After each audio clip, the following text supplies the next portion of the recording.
Hey, Curse One, my Master One, April Breezy, Team JB.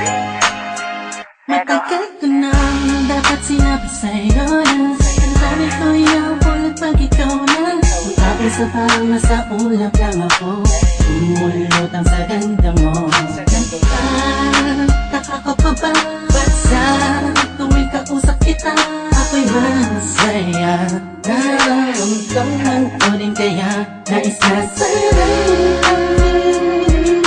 ipagtapat sa'yo sa papapagtawanan mo, iwasan mo at tuluyan mo lang iwanan ako.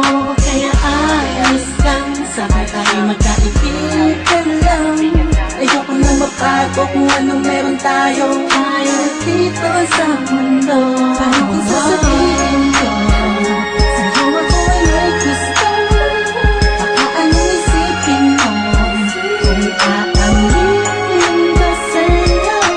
Bakit kung na ako ay hirap pagtingin sa'yo? Di ko nang maaaring natatakot pagkulay.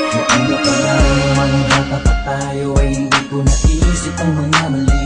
Pero bakit ngayon di ko maibulong ang mga gusto sabihin ng mga ngiti? Dahil baka naman magalit ka kung tatangkain namin na sa'yo na may gusto. E kaibigan lang kasi sakit ang pagtingin mo. Huwag mo sanang talikuran ang naramdaman. Kung hindi pa pwede huwag mo sanang layuan. Alam ko na alam mo, dama ko na dama mo. Sana'y kayang-kaya ko na aminin ko sa'yo. Kaya sadyang nakakabigay sa puso mo ay nais ko nagari. Kung pwede ko lamang sa kupay ko, pwede dayain ko, pwede pasukin naman ang dami na di ko maamin. Dadaan ko na lang sa Paano kung panalangin. sasabihin ko sa'yo ako ay may gusto? Baka anong isipin mo kung aaminin ba sa'yo? Bakit kung na ako ay hirap pagtingin sa'yo? Di ko nang maaaring natatakot pagkulaan mo. Di ko alam kung ba't ba nagkaganto ang puso ko.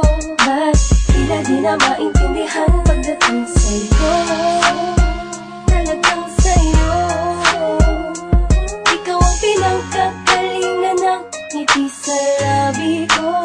Ikaw ang aking umaga at gabi. Huwag kang lalayo sa'kin kasi malamang malungkot lang ang mundo ko. Ikaw ang dahilan kung ba't panatag ang pakiramdam ko. Ngunit malabo ito'y inaasam ko. Parang imposible na mangyari na ika'y mapasakit na tuloy na nakisaktan. Pasensya mo ang dahilan kung paano kung sasabihin ko